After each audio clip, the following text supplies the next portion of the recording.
Hello focus, आज जिस opportunity के बारे में हम लोग आपस में बात करने वाले हैं, ये अपॉर्चुनिटी हमारे national academy of legal studies and research में निकाली गई है, जिसको आप सभी लोग नालसा यूनिवर्सिटी के नाम से जरूर जानते होंगे। नालसा यूनिवर्सिटी हमारी एक टॉप लॉ यूनिवर्सिटी है, जिसका आप सभी लोगों ने फॉर श्योर नाम सुन रखा होगा। नालसा ने अपनी ऑफिशियल वेबसाइट पे ऑन 8 ऑफ जनवरी 2024 को ये डिटेल्ड एडवर्टाइजमेंट पब्लिश किया है regarding recruitment for various positions. हम इन वेरियस पोजीशंस में स्पेसिफिकली लीगल वैकेंसी के रिगार्डिंग बात करेंगे कि कितनी नंबर ऑफ वैकेंसी हमारे लीगल डिपार्टमेंट के लिए निकाली गई है, क्या एलिजिबिलिटी क्राइटेरिया रखा गया है और कौन सी डेट से पहले हमें इस फॉर्म को फिलअप कर लेना है, ताकि हम लोग इस पूरे रिक्रूटमेंट प्रोसेस का पार्ट बन पाए। ये सारी डिटेल्स आपके साथ शेयर करने से पहले एक इंपॉर्टेंट इंफॉर्मेशन वीडियो की स्टार्टिंग में आप सभी कैंडिडेट्स को देना चाहता हूं। जो भी कैंडिडेट अभी लॉ स्टूडेंट है, लॉ ग्रेजुएट हो चुका है या फिर प्रैक्टिसिंग एडवोकेट है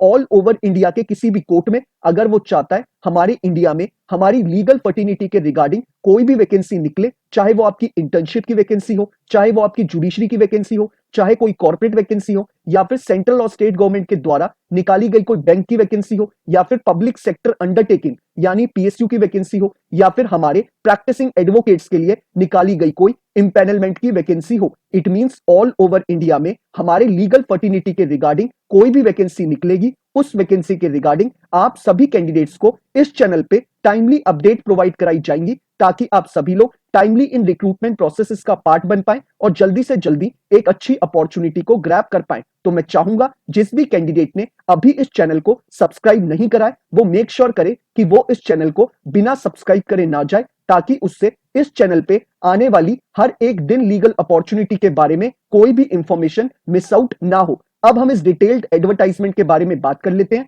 नालसा यूनिवर्सिटी जो कि एक वेल रेप्यूटेटेड इंस्टीट्यूशन है और लॉ में इसका बहुत अच्छा नाम है, नालसा यूनिवर्सिटी ने इस पूरे एडवर्टाइजमेंट के थ्रू अलग अलग डेजिग्नेशंस के लिए हमारे लिए वैकेंसी निकाली है। तो मैं वन बाय वन आपको हर एक डेजिग्नेशन के बारे में बताऊंगा जिसमें हमारे लॉ ग्रेजुएट्स अप्लाई कर सकते हैं। अब बात कर लेते हैं हम लोग सबसे पहली अपनी वैकेंसी के बारे में जो हमें नालसार ऑफर कर रहा है। इसमें हमें जो नालसार डेजिग्नेशन ऑफर कर रहा है वो हमें प्रोग्राम कोऑर्डिनेटर की कर रहा है।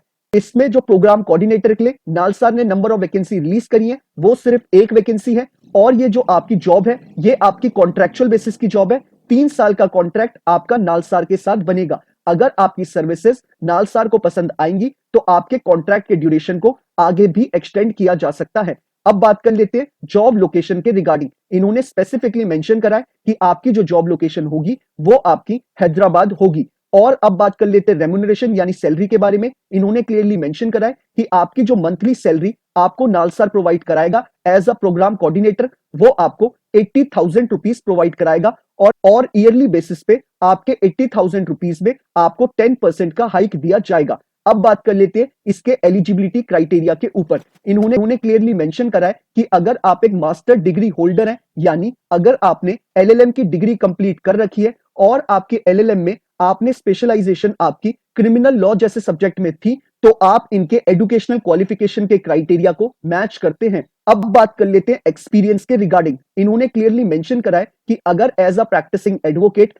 आपको 3 साल से लेके 5 साल कंप्लीट हो चुके हैं तो आप इस पोजीशन के लिए अप्लाई कर सकते हैं। साथ ही साथ इन्होंने बोला है कि अगर किसी कैंडिडेट को 3 साल या 5 साल कंप्लीट हो चुके हैं रिसर्च वर्क करते हुए, या फिर उसे एडवोकेसी करते हुए, या फिर ह्यूमन राइट्स में काम करते हुए, तो वो भी इस पोजीशन के लिए अप्लाई कर सकता है। अब बात कर लेते हैं कुछ दूसरी क्वालिटीज के ऊपर जो इन्होंने हमें रिक्वायरमेंट्स में बताया है। इन्होंने क्लियरली मेंशन करा है कि एज अ प्रोग्राम कोऑर्डिनेटर आपको 12 मेंबर्स की टीम को हैंडल करना पड़ेगा, यानी कि आपको टीम को लीड भी करना पड़ेगा। साथ ही साथ इन्होंने बोला है कि आपके पास ऑर्गेनाइजिंग स्किल्स होनी चाहिए, कोऑर्डिनेशन स्किल्स होनी चाहिए, और इन्होंने बोला है कि आपके पास डिसेंट कम्युनिकेशन स्किल्स भी होनी चाहिए, क्योंकि आपको स्टेक होल्डर्स के साथ डील करना पड़ सकता है, और आपको डॉक्यूमेंटेशन करना भी आना चाहिए। और साथ ही साथ इन्होंने एक चीज और मेंशन करी है रिक्वायरमेंट्स में कि आप प्रिजन सिस्टम के साथ फेमिलियर होने चाहिए, यानी आपको प्रिजन सिस्टम के बारे में इंफॉर्मेशन होनी चाहिए। और लॉ इन्होंने बोला है कि आपके रिसर्च और राइटिंग एबिलिटीज भी अच्छी होनी चाहिए, यानी अगर आप ड्राफ्ट करते हैं तो ऑटोमेटिकली आपके रिसर्च और राइटिंग एबिलिटीज अच्छी होंगी। ये इन्होंने सारी रिक्वायरमेंट्स हमारी प्रोग्राम कोऑर्डिनेटर के लिए बताई थी। अगर आप इस रिक्वायरमेंट के साथ फुलफिल करते हैं, आपको लगता है कि आप इस पोजीशन के लिए अप्लाई कर सकते हैं, तो मैं चाहूंगा आप मेक श्योर करें कि आप इस डेजिग्नेशन के लिए अप्लाई जरूर करें। एक डिसेंट रेम्यूनरेशन आपको as a program coordinator NALSAR जैसा रेप्यूटेटेड इंस्टीट्यूशन प्रोवाइड करा रहा है। अगर आप इस एलिजिबिलिटी क्राइटेरिया को मैच करते हैं तो आप मेक श्योर करें कि आप इस पोजीशन के लिए जरूर अप्लाई करें।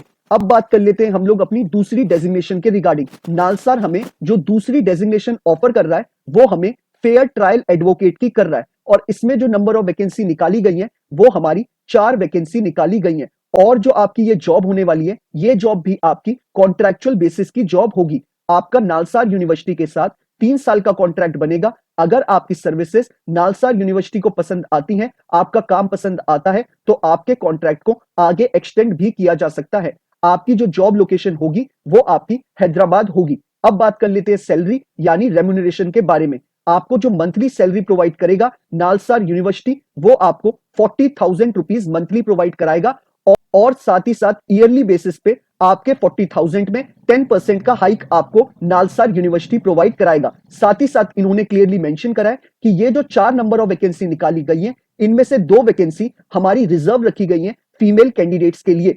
अब बात कर लेते हैं हम लोग इसमें दूसरे एलिजिबिलिटी क्राइटेरिया के बारे में। एजुकेशनल क्वालिफिकेशन के बारे में सबसे पहले बात कर लेते हैं। इन्होंने क्लियरली मेंशन करा है कि अगर आप एक एलएलबी ग्रेजुएट है from a recognised university, irrespective आपने 3 ईयर का एलएलबी कोर्स करा है या फिर 5 ईयर का बीए एलएलबी का इंटीग्रेटेड कोर्स, अगर आप एक एलएलबी ग्रेजुएट है फ्रॉम अ रिकॉग्नाइज्ड यूनिवर्सिटी, तो और आपने अपने आप को एज अ एडवोकेट एनरोल करा रखा है बार काउंसिल ऑफ इंडिया के साथ, तो आप इनके एजुकेशनल क्वालिफिकेशन को मैच करते हैं। अब बात कर लेते हैं हम लोग एक्सपीरियंस के रिगार्डिंग।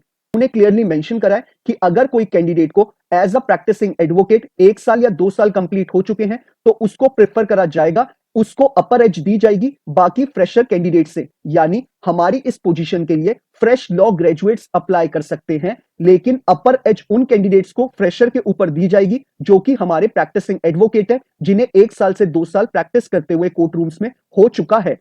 तो ये डेजिग्नेशन भी आपकी बहुत अच्छी डेजिग्नेशन है। फ्रेशर इस फॉर्म को जरूर फिलअप करें, आपके लिए ये बहुत अच्छी अपॉर्चुनिटी है। अब बात कर लेते हैं दूसरी रिक्वायरमेंट्स के ऊपर। इन्होंने क्लियरली मेंशन करा है कि आपको लीगल रिप्रेजेंटेशन करने का एक्सपीरियंस होना चाहिए, आपको कोर्ट रूम स्किल्स आनी चाहिए, यानी कि आपको एडवोकेसी स्किल्स आनी चाहिए, आपको ड्राफ्टिंग आनी चाहिए, आपको कोर्ट में अपेयर होना आना चाहिए, और साथ ही साथ आपके पास कोलैबोरेशन स्किल्स भी होनी चाहिए। तो इन अगर आप रिक्वायरमेंट्स को फुलफिल करते हैं तो आप फेयर ट्रायल एडवोकेट की पोजीशन के लिए अप्लाई कर सकते हैं। तो मैं चाहूंगा आप लोग इस पोजीशन के लिए भी जरूर अप्लाई करें अगर आपका एलिजिबिलिटी क्राइटेरिया इस पोजीशन के लिए मैच करता है तो। अब बात कर लेते हैं हम लोग अपनी तीसरी डेजिग्नेशन के बारे में, जो कि हमें नालसार यूनिवर्सिटी प्रोवाइड करा रही है रिसर्च एसोसिएट की। इसमें जो नंबर ऑफ वैकेंसी निकाली गई है रिसर्च एसोसिएट के लिए, वो हमारी 2 वैकेंसी निकाली गई है, और ये जॉब भी हमारी कॉन्ट्रैक्चुअल बेसिस की जॉब है। आपका 3 साल का कॉन्ट्रैक्ट बनेगा as a research associate with NALSAR university. अगर आपकी सर्विसेज नालसार यूनिवर्सिटी को एज अ रिसर्च एसोसिएट पसंद आएंगी, तो आपके कॉन्ट्रैक्ट को नालसार यूनिवर्सिटी आगे एक्सटेंड भी कर सकती है। अब बात कर लेते हैं जॉब लोकेशन के रिगार्डिंग। आपकी जो जॉब लोकेशन होने वाली है वो आपकी हैदराबाद होगी। और अब बात कर लेते हैं रेम्यूनरेशन के रिगार्डिंग। आपको जो मंथली सैलरी प्रोवाइड कराई जाएगी एज अ रिसर्च एसोसिएट, वो आपको 40,000 रुपीज मंथली प्रोवाइड कराई जाएगी, और साथ ही साथ इसमें आपको ईयरली बेसिस पे 10% का हाइक प्रोवाइड कराया जाएगा। आपके लिए जो 2 वैकेंसी रिसर्च एसोसिएट की निकाली गई है, उनमें से 1 वैकेंसी हमारे फीमेल कैंडिडेट्स के लिए रिजर्व रखी गई है। अब बात कर लेते हैं इसमें रिक्वायरमेंट यानी एलिजिबिलिटी क्राइटेरिया के बारे में। इन्होंने क्लियरली मेंशन करा है एजुकेशनल क्वालिफिकेशन के रिगार्डिंग। अगर आप एक एलएलएम ग्रेजुएट है तो फ्रॉम अ रिकॉग्नाइज्ड यूनिवर्सिटी, तो आप इनके एजुकेशनल क्वालिफिकेशन क्राइटेरिया को मैच करते हैं, यानी आपको एलएलएम ग्रेजुएट होना पड़ेगा, तभी आप इस पोजीशन के लिए अप्लाई कर सकते हैं। अब बात कर लेते हैं एक्सपीरियंस के रिगार्डिंग। इन्होंने क्लियरली मेंशन करा है कि अगर आपको रिसर्च वर्क में 1 से लेकर 2 साल का एक्सपीरियंस है, तो आप इनके लिए एक प्रिफर्ड कैंडिडेट होंगे। यानी जिस कैंडिडेट ने एलएलएम ग्रेजुएट हो रखा है वो भी इस पोजीशन के लिए अप्लाई कर सकता है, लेकिन नालसार यूनिवर्सिटी प्रेफरेंस उस कैंडिडेट को देगी जिसके पास रिसर्च में 1 से 2 साल का एक्सपीरियंस होगा। अब बात कर लेते हैं दूसरी रिक्वायरमेंट्स के ऊपर। इन्होंने क्लियरली मेंशन करा है कि कैंडिडेट के पास स्ट्रॉन्ग रिसर्च और एनालिटिकल स्किल्स होनी चाहिए। उस कैंडिडेट को लीगल रिसर्च डेटाबेस में फेमिलियर होना चाहिए। साथ ही साथ इन्होंने बोला है कि उसे बेल ज्यूरिस्प्रूडेंस के बारे में नॉलेज होनी चाहिए, लीगल फ्रेमवर्क्स के बारे में नॉलेज होनी चाहिए, और साथ ही साथ इन्होंने बोला है कि रिटन और वर्बल कम्युनिकेशन स्किल्स उसकी एक्सीलेंट होनी चाहिए। साथ ही साथ इन्होंने बोला है कि उसके पास कोलैबोरेशन स्किल्स होनी चाहिए, क्योंकि उसे स्टेक होल्डर्स के साथ डील करना पड़ेगा। ये सारी इंपॉर्टेंट चीजें इन्होंने रिक्वायरमेंट में मेजरली बताई हैं। अगर आप इन सारे एलिजिबिलिटी क्राइटेरिया को और इन रिक्वायरमेंट्स को फुलफिल करते हैं तो आप इस पोजीशन के लिए अप्लाई कर सकते हैं।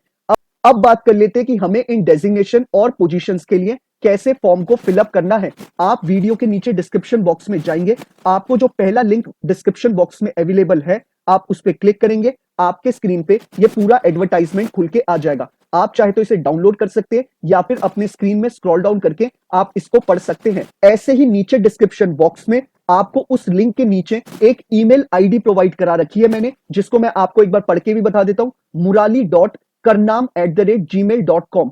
इस ईमेल आईडी पे आपको अपना अपडेटेड रेज्यूमे, उसके साथ अपने सारे रेलेवेंट डॉक्यूमेंट्स से मतलब है मेरा आपको अपने सपोर्टिंग डॉक्यूमेंट्स जैसे आपको अपने सारे एजुकेशनल क्वालिफिकेशन के सर्टिफिकेट, उसके साथ अपना एक्सपीरियंस सर्टिफिकेट, और साथ ही साथ अगर आप किसी लॉ फर्म में काम करते हैं, आपने रिसर्च वर्क करा है, आपने कोई पब्लिकेशन पब्लिश करी है, वो सारी चीजों के डॉक्यूमेंट्स आप अपने इस मेल में अटैच करके इनकी इस ईमेल आईडी पे भेजेंगे और ये भी मेंशन करेंगे कि आप कौन सी डेजिग्नेशन के लिए अप्लाई कर रहे हैं। और आपको मेक श्योर करना है कि आप इनकी इस ईमेल आईडी पे बिफोर 31 जनवरी 2024 अपने सारे डॉक्यूमेंट्स, अपडेटेड रेज्यूमे, पब्लिकेशन सबके साथ इनको मेल कर दे, तभी आपके फॉर्म को एंटरटेन किया जाएगा नालसार यूनिवर्सिटी के द्वारा।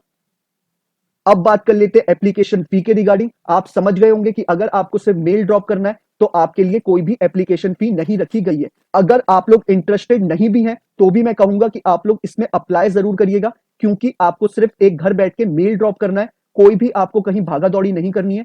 साथ ही साथ आपको कोई भी एप्लीकेशन फी इसमें नहीं रखी गई है। तो आप लोग फॉर्म को जरूर फिलअप करिएगा, मेल इन्हें जरूर ड्रॉप करिएगा विद रेलेवेंट डॉक्यूमेंट्स, और मेक श्योर करिएगा कि आप ये सारा काम बिफोर 31 जनवरी 2024 कर दे।